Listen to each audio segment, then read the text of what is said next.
વર્ણિવેશરમણીય દર્શનમ મંદહાસરુચિરાનનાંબુજમ પૂજિતમ સુરુ નરોત્તમૈર્મુદા ધર્મનંદનમહં વિચિંતયે.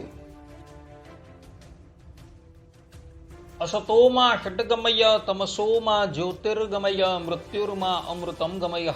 ઓમ શાંતિ શાંતિ શાંતિ. અસ્મદ્ગુરુ સમારંભામ નાથયામૂન મધ્યમામ લક્ષ્મી વલ્લભ પર્યંતામ વંદે ગુરુ પરંપરા. આજની જ્ઞાન સભાની અંદર પધારનારા બધા જ ભગવદ ભક્તોને વેદાંતાચાર્ય, પુરાણ ઇતિહાસાચાર્ય, એમએ ફિલોસોફી શાસ્ત્રી રાકેશભાઈના હેતપૂર્વક જય સ્વામિનારાયણ. ભક્તો, આજની આ જ્ઞાન સભાની અંદર આપણે બધા ઓમકારનો તિલક ચાંદલો કરવો એવું સ્વામિનારાયણ સંપ્રદાયના તથા સનાતન ધર્મના કોઈ પણ ગ્રંથમાં લખેલું નથી. છતાં જેને શંકા હોય તેને રાકેશ શાસ્ત્રી એનું શ્રાદ્ધ કરવા શાસ્ત્રાર્થ માટે નિમંત્રણ આપે છે. આ વિષય પર થોડી વાત શ્રવણ કરશું તો બધા જ શ્રોતાગણો ધ્યાનપૂર્વક, અને એમાં પણ સ્વામિનારાયણ સંપ્રદાયના શ્રોતાગણો ધ્યાનપૂર્વક આ પ્રવચન શ્રવણ કરે અને એને આત્મસાત કરી લે. સર્વપ્રથમ ઓમકાર અર્થાત કે પ્રણવ શબ્દનો અર્થ શું થાય એના પર આપણે વિચાર કરીએ. તો ઓમ શબ્દ સંસ્કૃત વ્યાકરણમાં ઔ ધાતુ પરથી બનેલો છે. અવતિ ઇતિ ઓમકાર, અર્થાત કે જે સર્વનું રક્ષણ કરે તેને ઓમકાર કહેવાય.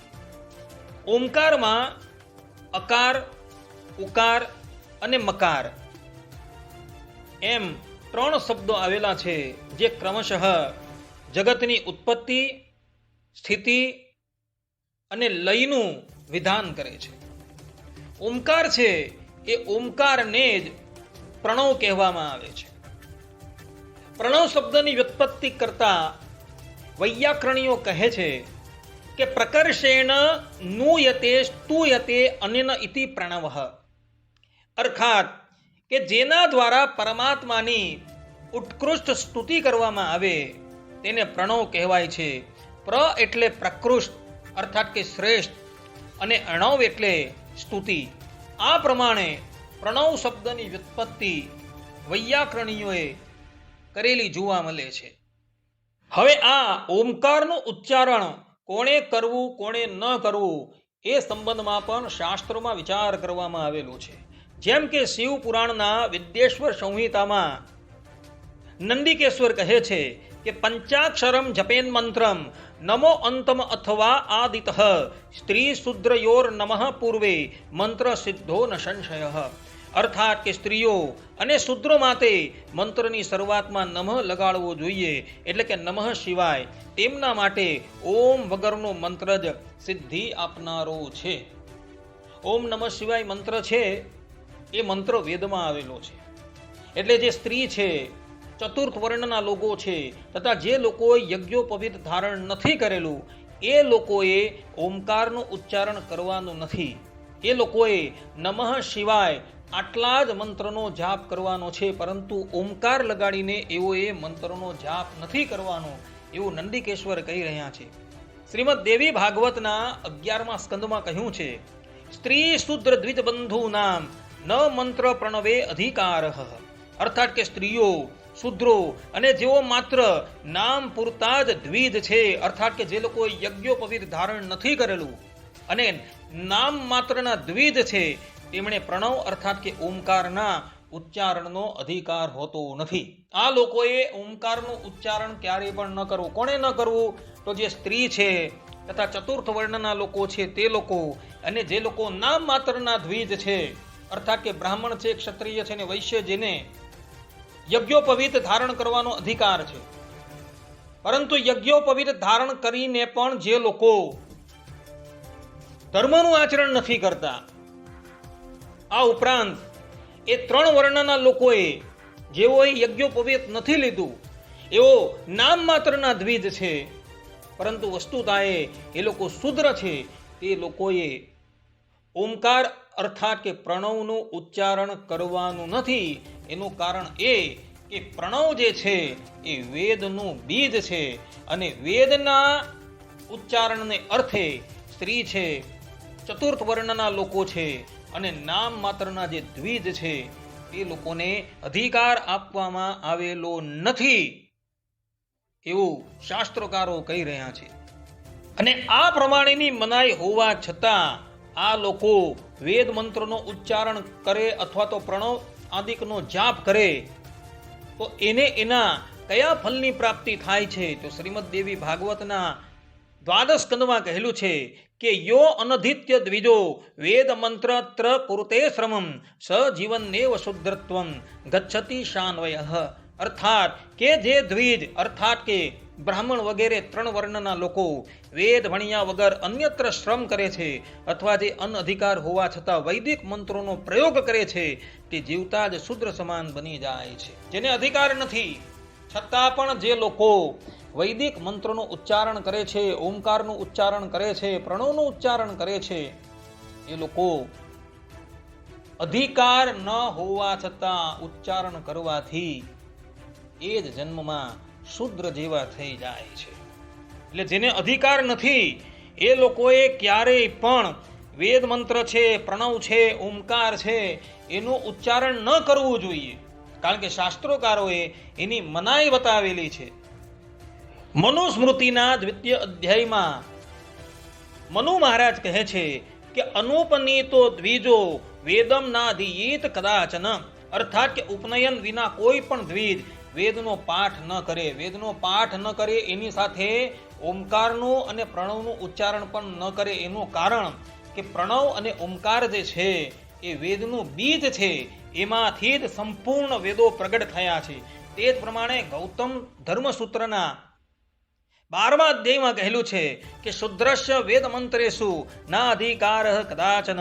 અર્થાત કે શુદ્રને વેદ મંત્રોમાં ક્યારેય પણ અધિકાર નથી. શુદ્રની સાથે સ્ત્રી છે અને નામ માત્રના પતિ દ્વિજ છે તથા બ્રાહ્મણ છે, ક્ષત્રિય છે, વૈશ્ય છે, જે લોકોએ યજ્ઞોપવિત નથી લીધું તે લોકોનો પણ વેદ મંત્રમાં ઉચ્ચારણના અધિકાર નથી.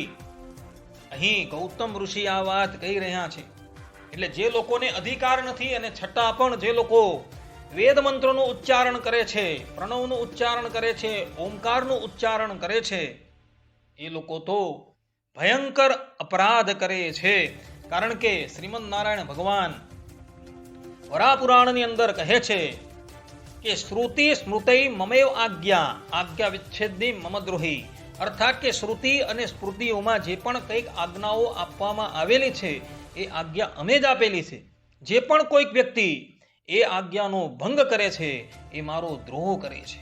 એટલે શાસ્ત્રોકારોએ જે લોકોને પ્રણવના ઉચ્ચારણની મનાઈ કરેલી છે ને છતાં પણ એ લોકો પ્રણવનું ઉચ્ચારણ કરે છે, એ લોકો ભગવાનનો દ્રોહ કરે છે. અને જે લોકો ભગવાનનો દ્રોહ કરે છે એની ક્યારેય પણ સદગતિ થતી નથી. આ સિદ્ધાંત વાત છે. મનુ મહારાજ તો મનુસ્મૃતિના 2જા અધ્યાયમાં ત્યાં લગીન કહે છે કે યો અધિત્ય વેદા અનઅધિકાર્ય પઠેત સ નરકમ યાતિ મહીયતે જ. અર્થાત કે જે અધિકાર વિના વેદ અથવા વેદ મંત્રનો પાઠ કરે છે એ નરકમાં જાય છે. કહેવાનું તાત્પર્ય એ છે કે જે લોકો વેદ છે અથવા તો વેદના મંત્ર પ્રણવ છે, ઓમકાર છે, એનો અધિકાર ન હોવા છતાં પણ એનું ઉચ્ચારણ કરે છે એ બધા જ લોકો નરકની અંદર જાય છે.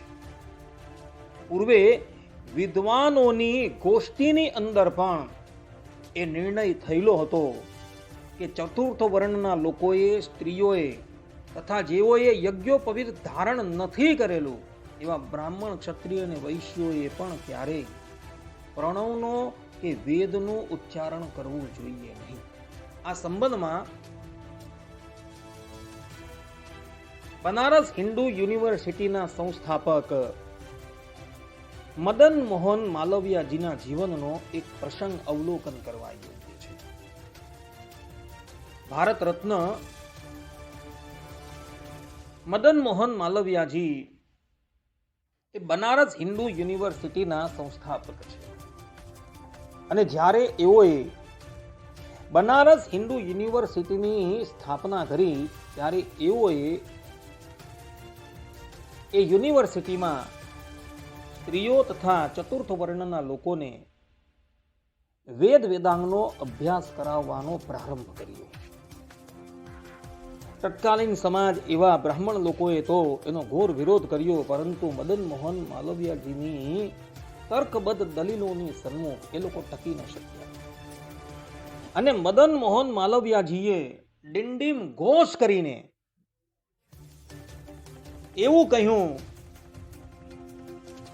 કે હું બનારસ હિન્દુ યુનિવર્સિટીમાં સ્ત્રીઓ તથા ચતુર્થ વર્ણના લોકોને વેદ વેદાંગનો અભ્યાસ કરાવવાનો છું. જે લોકોએ મારી સાથે શાસ્ત્રાર્થ કરવો હોય એ કરી શકે છે. આ પ્રમાણે મદન મોહન માલવિયાજીએ ખુલ્લી ચુનૌતી આપેલી હતી.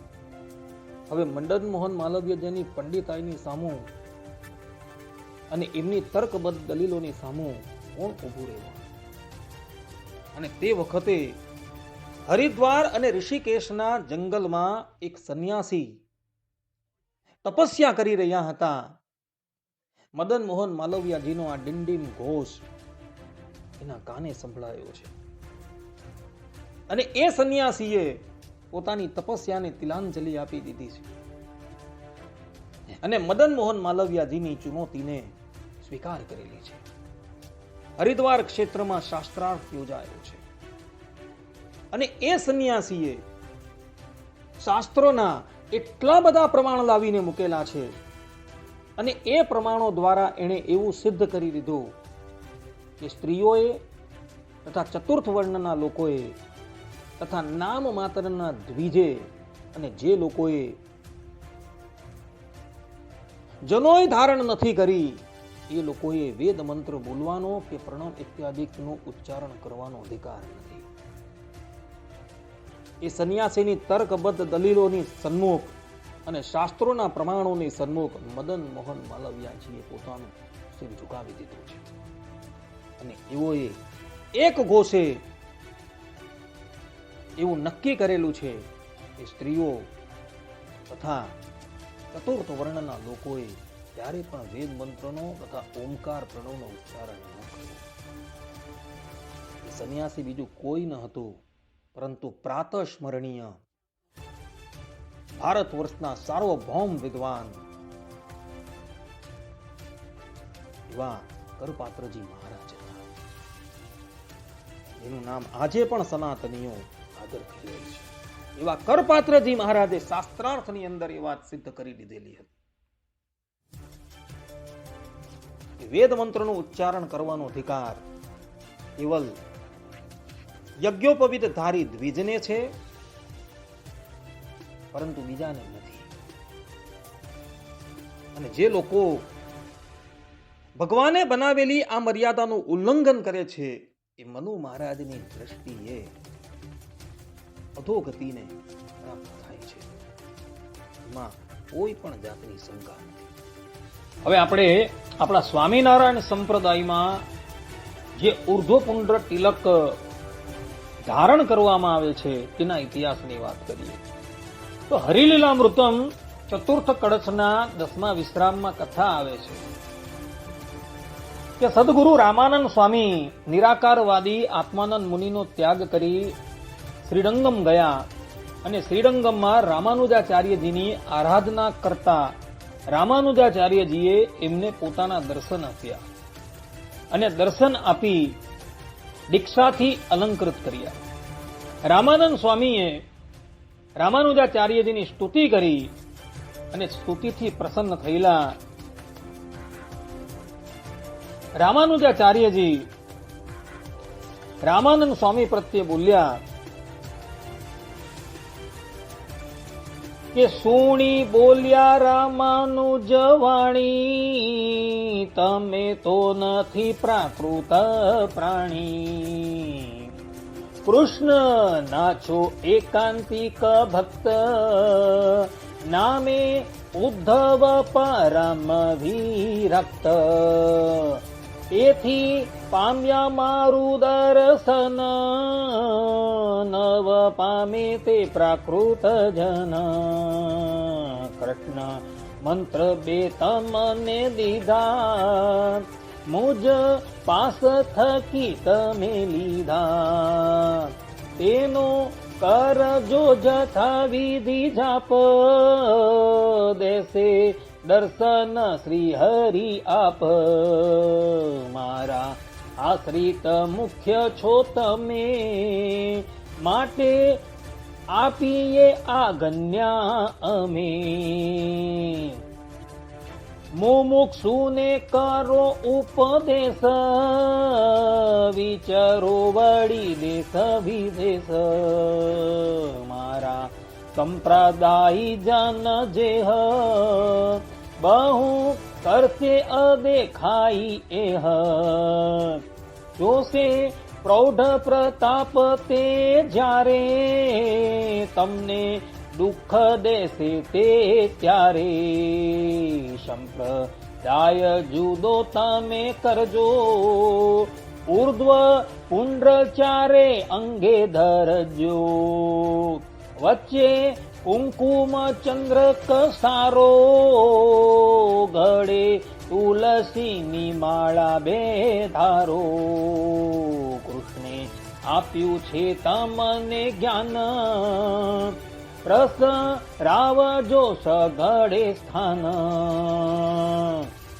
એટલી કરજો નવી રીત મારી, આજ્ઞા એ ધારીને ચિત્ત. સંપ્રદાય તમારો સ્થપાય, ઉદ્ધવી સંપ્રદાય ગણાય. એમ કહી થયા અંતરધાન, રામાનંદ થયા ગુલતાન. પછી ત્યાં કરી પોતે નિવાસ, કર્યો શાસ્ત્ર વિદ્યાનો અભ્યાસ. આ પ્રમાણે ભક્તો રામાનુજાચાર્યજીએ રામાનંદ સ્વામીને દર્શન આપીને કહ્યું કે તમે અમે આપેલા 2 મંત્રોનો જાપ કરજો તો ભગવાન શ્રી હરિ તમને દર્શન આપશે. આ શ્રીરંગમ ક્ષેત્રમાં તમે બહુ રહેતા નહીં, કારણ કે તમે અહીં રહેશો તો અમારા સંપ્રદાયના ઘણા અનુયાયીઓ તમારી સાથે તેજો દ્વેષ કરશે. એટલે તમે અમારા સંપ્રદાયથી ભિન્ન એવા નવા ઉર્ધ્વપુંડ તિલકને વિકસાવો, જેમાં ઉર્ધ્વપુંડ તિલક હોય અને વચ્ચે ગોળ ચાલનો હોય. આ પ્રમાણે કહી રામાનુજાચાર્યજી અંતર્ધાન થઈ ગયા અને રામાનંદ સ્વામીએ તે પછી રામાનુજાચાર્યથી ભિન્ન એવા ઉર્ધ્વપુંડ તિલકને વિકસાવેલા. જે ઉર્ધ્વપુંડ તિલક આજે બધા જ સત્સંગીઓ પોતાના લલાટમાં કરે છે. ભગવાન સ્વામિનારાયણ પણ શિક્ષાપત્રીના 41, 42 અને 43માં શ્લોકમાં પોતાના સમસ્ત આશ્રિતોને આજ્ઞા આપતા કહે છે કે કૃષ્ણ દીક્ષામ ગુરોઃ પ્રાપ્તે તુલસી માલિકે ગલે, ધાર્ય નિત્યમ ચ ઉર્ધ્વપુંડમ લલાતાદૌ દ્વિજાતિભિઃ, તત્તુ ગોપી ચંદનેના અથવા હરેઃ, કાર્યમ પૂજા અવશિષ્ટેન કેસર આદિ યુતેન ચ તન્મધ્ય એવ કર્તવ્યઃ પુંડ્રદ્રવ્યેણ ચંદ્રકઃ, કુંકુમેના અથવા વૃત્તો રાધા લક્ષ્મી પ્રસાદિના. અર્થાત કે ધર્મવંશી ગુરુ થકી શ્રી કૃષ્ણને દીક્ષાને પામ્યા એવા જે બ્રાહ્મણ, ક્ષત્રિય અને વૈશ્ય એ 3 વર્ણના અમારા સત્સંગી, તેમણે કંઠને વિશે તુલસીની બેવડી માળા નિત્ય ધારવી અને લલાટ, હૃદય અને 2 હાથ એ 4 ઠેકાણે ઉર્ધ્વપુંડ તિલક કરવું. અને તે તિલક જે તે ગોપી ચંદને કરીને કરવું અથવા ભગવાનની પૂજા કરતા બાકી રહ્યું અને કેસર કુંકુમાદિ કે યુક્ત એવું જે પ્રસાદી ચંદન તેણે કરીને તિલક કરવું. અને તે તિલકના મધ્યને વિશે જ ગોળ એવો જે ચાંદલો તે જે તે ગોપી ચંદને કરીને કરવો અથવા રાધિકાદી અને લક્ષ્મીજી તેનું પ્રસાદી એવું જે કુંકુમ તેણે કરીને એ ચાંદલો કરવો. આ પ્રમાણે ભગવાન સ્વામિનારાયણે પણ અહીં સ્પષ્ટ રૂપે કહેલું છે કે સત્સંગી પુરુષ માત્ર એ ઉર્ધ્વપુંડ તિલક કરી મધ્યમાં રાધિકાજી અને લક્ષ્મીજીના પ્રસાદીના કુંકુમથી ગોળ ચાલ્લો કરવો જોઈએ. આ પ્રમાણેની આજ્ઞા ભગવાન સ્વામિનારાયણે આપેલી છે. જે સમયથી ઉદ્ધવ સંપ્રદાયનું પ્રાગટ્ય થયું તે સમયથી લઈને ત્યાર પર્યંત દરેક સત્સંગીઓ, સંતો બધા જ પોતાના લલાટમાં ઉર્ધ્વપુંડ તિલક કરી મધ્યે લાલ કલરનો કે પીળા કલરનો ગોળ ચાંદલો કરે છે. જે ચાંદલો લક્ષ્મીજી અને રાધિકાજીનું પ્રતીક છે. પરંતુ આપણા સંપ્રદાયની કેટલી એક વ્યક્તિઓને આ ચાંદલો જે છે એ યોગ્ય નથી લાગતો અને એને લઈને એ લોકોએ એની અંદર બદલાવ કરી નાખેલો છે. અને ત્યાં એ લાલ કલરના ચાંદલાના સ્થાન ઉપર એ લોકો ઓમનું ચિહ્ન ચિતરવા લાગેલા છે. પરંતુ આપણા સંપ્રદાયમાં કે ઇતર સંપ્રદાયમાં કે સનાતન ધર્મીઓના કોઈ પણ આચારની અંદર એવું જોવા નથી મળતું કે જે લોકોએ તિલક ચાંદલો કરેલો હોય અને એ ચાંદલામાં ઓમનું ચિહ્ન મૂકેલું હોય. પરંતુ આજકાલના કેટલાક લોકો જે છે એ ભગવાન સ્વામિનારાયણ તથા એમના ગુરુ રામાનંદ સ્વામીએ જે રીતભાત નક્કી કરેલી છે એમાં પણ બદલાવ કરતા જોવા મળે છે. હું એ લોકોને પૂછું છું કે શું તમે લોકો આપ્ત પુરુષ છો? શું તમે લોકો ભગવાન સ્વામિનારાયણ ઉદ્ધવ અવતાર રામાનંદ સ્વામી કરતા પણ શ્રેષ્ઠ છો કે જેથી કરીને તમે આ ઉદ્ધવ સંપ્રદાય અર્થાત કે સ્વામિનારાયણ સંપ્રદાયના તિલક ચાંદલામાં બદલાવ કરવાનો દુસ્સાહસ કર્યો? તમને આ કાર્ય કરવાને અર્થે કોણે પ્રેરણા કરી? હું એ લોકોને જાહેરમાં પૂછું છું. આ વાત તિલક ચાંદલો એ આપણા સ્વામિનારાયણ સંપ્રદાયનું પ્રતીક છે. એના દ્વારા આપણે લોકો જગતની અંદર ઓળખાઈએ છીએ કે આ વ્યક્તિ સ્વામિનારાયણ સંપ્રદાયના છે. પરંતુ આ લોકોએ અત્યારે જે તિલક ચાંદલામાં બદલાવ કર્યો એને લઈને તો એ લોકોએ ભગવાન સ્વામિનારાયણની વાણીની ઉપર પગ મૂકી દીધેલો છે. તથા ઉદ્ધવ અવતાર રામાનંદ સ્વામીનો દ્રોહ કરેલો છે તથા રામાનુજાચાર્યજીનો પણ દ્રોહ કરેલો છે. કારણ કે રામાનુજાચાર્યજીએ રામાનંદ સ્વામીને આજ્ઞા કરેલી હતી તમારે નવીન સંપ્રદાય ચલાવવાનો છે અને ઉર્ધ્વપુંડ તિલક પણ અમે જે કહીએ તે પ્રમાણે તિલકના વચ્ચે ગોળ ચાંદલો કરવાનો છે. આ પ્રમાણે રામાનુજાચાર્યજીએ આ પરિપાટી રામાનંદ સ્વામીને બતલાવેલી હતી અને રામાનંદ સ્વામીએ સહજાનંદ સ્વામીને બતલાવેલી હતી. અને ભગવાન સ્વામિનારાયણે શિક્ષાપત્રીની અંદર પોતાના સમસ્ત આશ્રિતોને તિલક ચાંદલો કેવી રીતના કરવો એ બતાવેલું છે. તો આ પ્રમાણે જે લોકો આ ઉર્ધ્વપુંડ તિલકની અંદર જે બદલાવ કરી રહ્યા છે એ લોકો શેષા અવતાર રામાનુજાચાર્યજીનો ઉદ્ધવ અવતાર રામાનંદ સ્વામીનો અને શ્રી કૃષ્ણ ભગવાનના અપર અવતાર સહજાનંદ સ્વામીનો દ્રોહ કરી રહ્યા છે. પ્રણવના ઉચ્ચારણનો અધિકાર નથી એ લોકોને, છતાં પણ એ લોકો ચાંદલાના સ્થાન ઉપર પ્રણવનું ચિહ્ન મૂકી રહ્યા છે. આપણા ભારત વર્ષની અંદર હાલમાં આપણે જોઈએ ને તો 90% લોકો એવા જોવા મળે છે કે જેના વિધિવત સંસ્કાર નથી થયા અને જે લોકોએ યજ્ઞોપવિત પણ ધારણ નથી કરેલું અને યજ્ઞોપવિત ધારણ કરે છે છતાં પણ એના વિધિવત એ લોકો નિયમ પાલન નથી કરતા. અને આવા વ્યક્તિઓને પેલા લોકો ઉર્ધ્વપુંડ તિલકમાં પ્રણવનું ચિહ્ન રાખવાનું કહી રહ્યા છે. અરે ભાઈ, એવા ભ્રાંત વ્યક્તિની વાતોમાં તમે આવી ન જતા. પ્રણવનું ઉચ્ચારણ,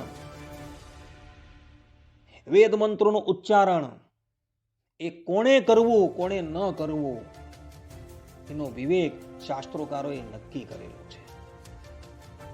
આવા લોકો પોતે તો ભગવાન શ્રી હરિની આજ્ઞાનું ઉલ્લંઘન કરીને એમનો દ્રોહ કરી જ રહ્યા છે, પરંતુ સાથે સાથે એ લોકો આ પ્રમાણેની